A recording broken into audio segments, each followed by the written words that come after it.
Charge sheet ಸಲ್ಲಿಕೆ ಹೊತ್ತಲ್ಲೇ ದರ್ಶನ್ರನ್ನ ಪತ್ನಿ ವಿಜಯಲಕ್ಷ್ಮಿ ಅವರು ಭೇಟಿಯಾಗಿದ್ದಾರೆ. ದರ್ಶನ್ ಜೊತೆಗೆ ಕಾನೂನು ಹೋರಾಟದ ಬಗ್ಗೆ ವಿಜಯಲಕ್ಷ್ಮಿ ಅವರು ಚರ್ಚೆ ಮಾಡ್ತಾ ಇದ್ದಾರೆ ಅನ್ನೋದು ತಿಳಿದು ಬರ್ತಾ ಇರುವಂತಹ ಮಾಹಿತಿ. ಇನ್ಫ್ಯಾಕ್ಟ್ ಇಬ್ರು ಅಲ್ಲಿ ದರ್ಶನ್ ನೋಡೋದಕ್ಕೆ ಅಂತ ಬಯಸ್ತಾ ಇದ್ರು, ಸಂದರ್ಶಕರ ಕೊಠಡಿಗೆ ಪರ್ಮಿಷನ್ ತಗೊಳ್ಳೋಕೆ. ಅದರಲ್ಲಿ ಒಬ್ರು ಪತ್ನಿ, ಇನ್ನೊಬ್ರು ವಕೀಲರು, ಈ ಕೇಸನ್ನ ಹ್ಯಾಂಡಲ್ ಮಾಡ್ತಾ ಇರುವಂತಹ ವಕೀಲರಿಗೆ ಸಹಜವಾಗಿ ತನ್ನ ಕಕ್ಷಿದಾರನನ್ನ ಡಿಫೆಂಡ್ ಮಾಡ್ಕೊಳ್ಬೇಕು ಅಂತ ಹೇಳಿದ್ರೆ ಅವರಿಂದ ಸಾಕಷ್ಟು ಮಾಹಿತಿ ಕೊಲೆ ಪ್ರಕರಣಕ್ಕೆ ಸಂಬಂಧಪಟ್ಟಂತೆ ಬೇಕಾಗುತ್ತೆ. ಬಿಕಾಸ್ ಚಾರ್ಜ್ ಶೀಟ್ ಸಲ್ಲಿಕೆ ಮಾಡುವಂತಹ ಟೈಮ್ ಲೈನ್ ಬೇರೆ ಹತ್ರ ಆಗ್ತಾ ಇರೋದ್ರಿಂದ ಆರೋಪಿಯನ್ನ ಡಿಫೆಂಡ್ ಮಾಡೋ ನಿಟ್ಟಿನಲ್ಲಿ ಹಾಗೂ ಇತರೆ ಆರೋಪಿಗಳು ಸಲ್ಲಿಸಿರುವಂತಹ ಬೇಲ್ ಅರ್ಜಿಯಲ್ಲಿ ಯಾವುದಕ್ಕೆಲ್ಲ ಆಕ್ಷೇಪ ಯಾವ್ಯಾವ ರೀತಿ SPP ಅವರು ವ್ಯಕ್ತಪಡಿಸಿದ್ದಾರೆ, ಇದಕ್ಕೆ ನಮ್ಮ ತಂತ್ರಗಾರಿಕೆ ಹೇಗಿರಬೇಕು ಅಂತ ಹೇಳಿ ಕೌಂಟರ್ ಸ್ಟ್ರಾಟಜಿಗಳನ್ನು ಮಾಡೋದಕ್ಕೂ ಕೂಡ ವಕೀಲರನ್ನ ಕರ್ಕೊಂಡು ಬಂದಿರೋದು ಬಹಳ ಸ್ಪಷ್ಟವಾಗಿ ಗೊತ್ತಾಗ್ತಾ ಇದೆ. ಸೊ ಸುದೀರ್ಘವಾದಂತಹ ಹೋರಾಟ, ಮತ್ತೊಂದು ಕಡೆಗೆ ಮನೋಧೈರ್ಯವನ್ನು ತುಂಬುವಂತಹ ಕೆಲಸ.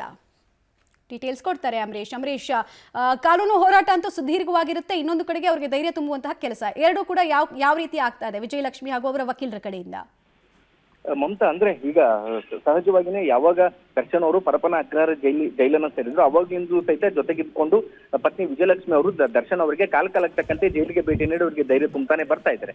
ಆದ್ರೆ ಇಲ್ಲಿವರೆಗೂ ನಡೆದಿರ್ತಕ್ಕಂಥದ್ದು ಬೇರೆ, ಇನ್ಮೇಲೆ ನಡೆಯುವಂತದ್ದು ಬೇರೆ. ಯಾಕಂದ್ರೆ ಇಲ್ಲಿವರೆಗೂ ಸಹಿತ ಚಾರ್ಜ್ ಶೀಟ್ ಸಲ್ಲಿಕೆ ಆಗ್ಬೇಕು ಅನ್ನುವಂತ ನಿಟ್ಟಿನಲ್ಲಿ ಕಾಯ್ತಾ ಕೊಡ್ಬೇಕಾಗಿತ್ತು. ಆದ್ರೆ ಇದೀಗ ಚಾರ್ಜ್ ಶೀಟ್ ಅಂತಿಮ ಹಂತಕ್ಕೆ ಬಂದಿದೆ. ಅದ್ರ ಜೊತೆಗೆ ಅಂದ್ರೆ ಸೋಮವಾರ ಅಥವಾ ಮಂಗಳವಾರದಲ್ಲಿ ಚಾರ್ಜ್ ಶೀಟ್ ಅನ್ನು ಸಲ್ಲಿಕೆ ಮಾಡಲಾಗುತ್ತೆ. ಹೀಗಾಗಿ ಇಲ್ಲಿವರೆಗೂ ಆಗಿರ್ತಕ್ಕಂಥ ವಿಚಾರಣೆಗಳು, ಅದ್ರ ಜೊತೆಗೆ ದರ್ಶನ್ ಅವರ ಮೇಲಿರ್ತಕ್ಕಂಥ ಗುರುತರ ಆರೋಪ ಏನಿತ್ತು ಅದಕ್ಕೆ ಸಂಬಂಧಪಟ್ಟಂತೆ ಒಂದಿಷ್ಟು ಚರ್ಚೆಯನ್ನ ಮಾಡ್ತಾರೆ. ಮತ್ತೆ ಚಾರ್ಜ್ ಶೀಟ್ ಸಲ್ಲಿಕೆ ಆದ್ಮೇಲೆ ಅಂದ್ರೆ ಯಾವುದೇ ಕ್ಷಣದಲ್ಲಿ ಚಾರ್ಜ್ ಶೀಟ್ ಸಲ್ಲಿಕೆ ಆಗುತ್ತಲ್ಲ, ಆ ಸಲ್ಲಿಕೆ ಚಾರ್ಜ್ ಶೀಟ್ ಸಂಬಂಧಪಟ್ಟಂತೆ ನಾವು ಮುಂದಿನ ಕಾನೂನು ಹೋರಾಟ ಯಾವ ರೀತಿ ಮಾಡಬೇಕು ಅನ್ನುವಂತ ಕಾರಣಕ್ಕೋಸ್ಕರನೇ ಇವತ್ತು ಪ್ರಮುಖವಾಗಿ ಬಳ್ಳಾರಿ ಸೆಂಟ್ರಲ್ ಜೈಲಿಗೆ ಬಂದಿರುವಂತದ್ದು. ಇದಕ್ಕೆ ಜೊತೆಗೆ ವಕೀಲರನ್ನು ಸಹಿತ ಕರ್ಕೊಂಡು ಬಂದಿದ್ದಾರೆ. ಯಾಕಂದ್ರೆ ಯಾವೆಲ್ಲ ರೀತಿಯ ನಂತರದಲ್ಲಿ ಕಾನೂನು ಹೋರಾಟಕ್ಕೆ ಸಂಬಂಧಪಟ್ಟಂತೆ ಒಂದ್ ವೇಳೆ ಬೇಲ್ಗೆ ಅರ್ಜಿ ಹಾಕ್ಬೇಕಾದ್ರೆ ಯಾವೆಲ್ಲ ಅಂಶಗಳನ್ನ ಪರಿಗಣಿಸಬೇಕಾಗುತ್ತೆ, ಮತ್ತೆ ಯಾವೆಲ್ಲ ಅಂಶಗಳನ್ನ ಅದರಲ್ಲಿ ಸೇರಿಸಬೇಕಾಗುತ್ತೆ ಅನ್ನುವಂತ ನಿಟ್ಟಿನಲ್ಲಿ ಸುದೀರ್ಘವಾಗಿ ಚರ್ಚೆಯನ್ನ ಮಾಡ್ತಾರೆ. ಇದೇ ಕಾರಣಕ್ಕೆ ಇವತ್ತು ವಿಜಯಲಕ್ಷ್ಮಿ ಅವರು ದರ್ಶನ್ ಅವರನ್ನ ಭೇಟಿ ಮಾಡ್ತಕ್ಕಂಥ ಉದ್ದೇಶನೇ ಇದು ಅಂತ ಹೇಳಲಾಗ್ತದೆ. ಅಂದ್ರೆ ಕಾನೂನು ಹೋರಾಟದ ಬಗ್ಗೆ ಸುದೀರ್ಘವಾಗಿ ಚರ್ಚೆ ಮಾಡೋದಕ್ಕೋಸ್ಕರ ಇವತ್ತು ವಕೀಲರ ಜೊತೆಗೆ ಬಳ್ಳಾರಿ ಸೆಂಟ್ರಲ್ ಜೈಲಿಗೆ ಬಂದಿದ್ದಾರೆ.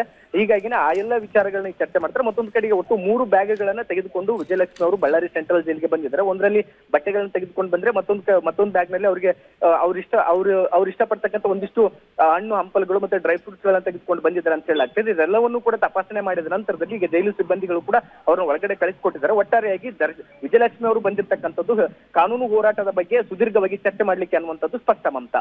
ಓಕೆ ಅಮರೇಶ್, ಹಾಗೆ ಸಂಪರ್ಕದಲ್ಲಿರಿ, ವಾಪಸ್ ಬರ್ತೀನಿ.